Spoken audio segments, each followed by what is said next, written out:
Now, civil society groups are calling on politicians to stop blaming unemployment on foreign nationals. It comes as more opposition parties are joining the growing calls for businesses to give South Africans preference for low-skilled jobs. Now, the parties include the Patriotic Alliance, the Economic Freedom Fighters, as well as the Inkatha Freedom Party.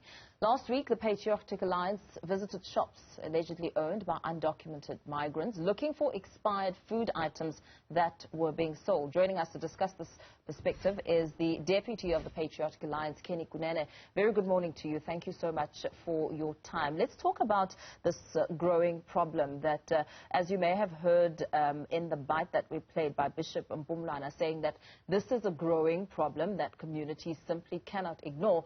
But your approach, do you think it was the best? Yes, good morning to your viewers. It is the best approach, non-violent.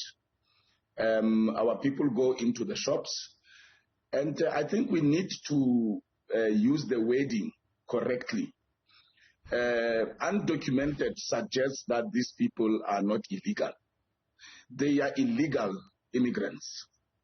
And our people went into their shops and requested them to show that they are indeed legal in the country. Some of them were illegal, the police were called. But then you find that 70% of the foodstuffs in some of the shops that they are selling have expired, some 4 years ago, some 2 years ago. So we are actually implementing the law. Health inspectors are doing nothing about these tuck shops that are owned by the Somalians and the Pakistanis. They are doing absolutely nothing. These people sleep in the shops.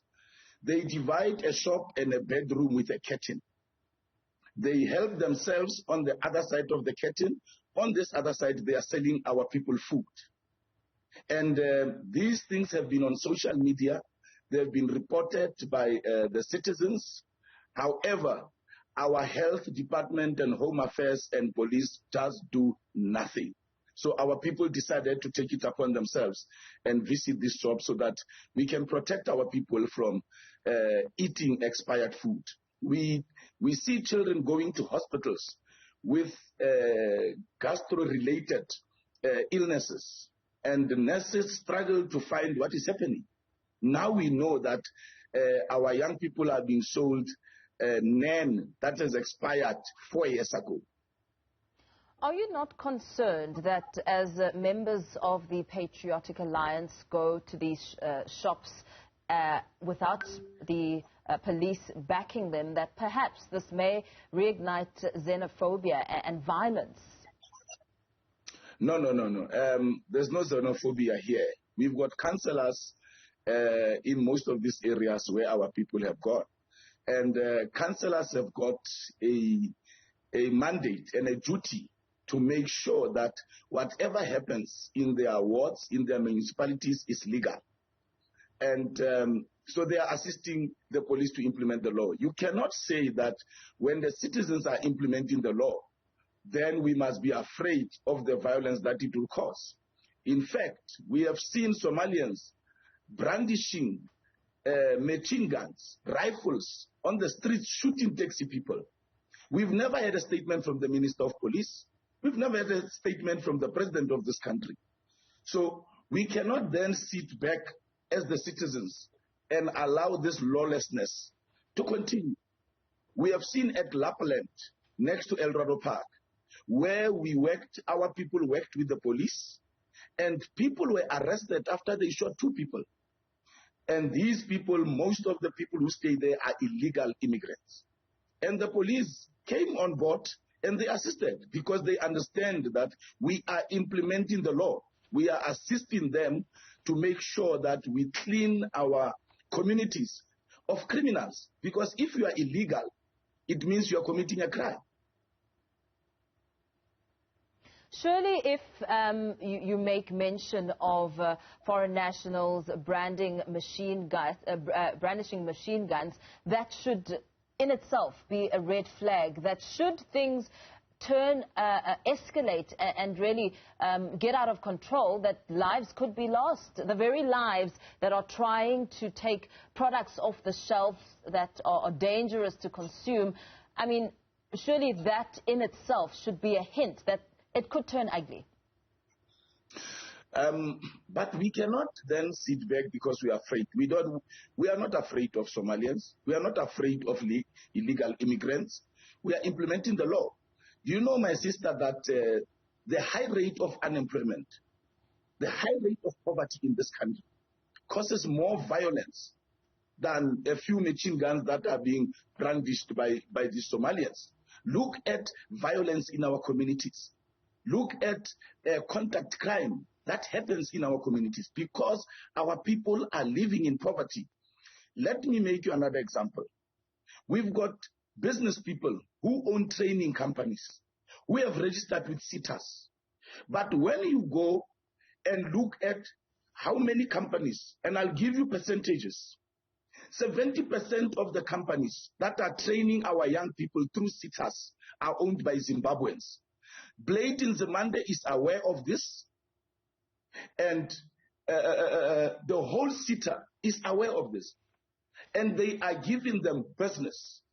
Yet, companies that are owned by South Africans are not getting business. And we know why. Because they can then get bribes from these Zimbabweans who are doing training in our country. We've got Kunene, illegal if you'll allow me, you make mention of points that may be relevant, but would you be able to stand and be held liable and accountable should lawlessness break out? We cannot ignore the problems, yes, but when it comes to the approach, what if you have people who are now posing as members of the Patriotic Alliance who then end up, raiding these spaza shops? And we've seen this. We have learned from how the trigger points can start a complete xenophobic violence and clashes and lawlessness, and this could spread like a wildfire. Surely, as you raise your problems, have your problems now been put on paper? How are you then ventilating this and taking it to the ears of Parliament? Because it could be a very, very dangerous approach to take. There's a group that calls itself Put South Africa First. They have been teaching. They have been writing letters. They have not been heard. The Patriotic Alliance then took their campaign and said, we agree that South Africans must be put first. And our actions have now gotten the attention of the powers that be. From the time when we were campaigning towards the local elections, we have been saying this. And now we are implementing our manifesto.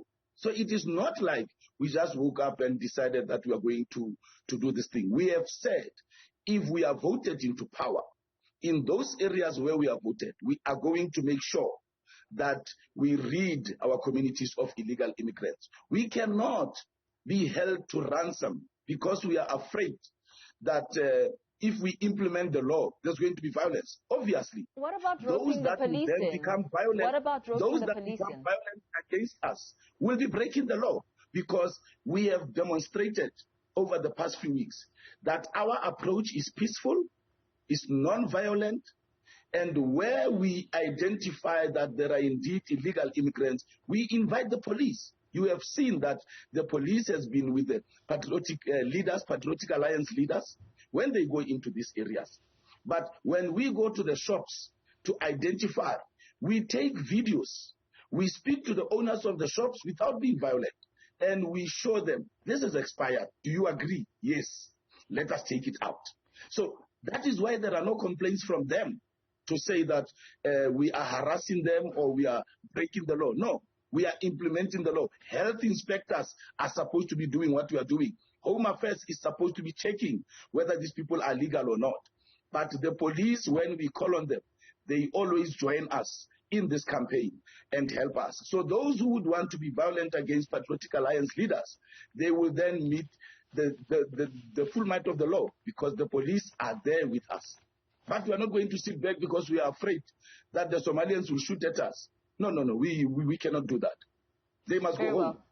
We're going to have to leave it there for now. Thank you so much for your time. Thanks for weighing in on this discussion, which is an ongoing one. That was Deputy President of the Patriotic Alliance speaking to us there, Kunene. Kunene, pardon me.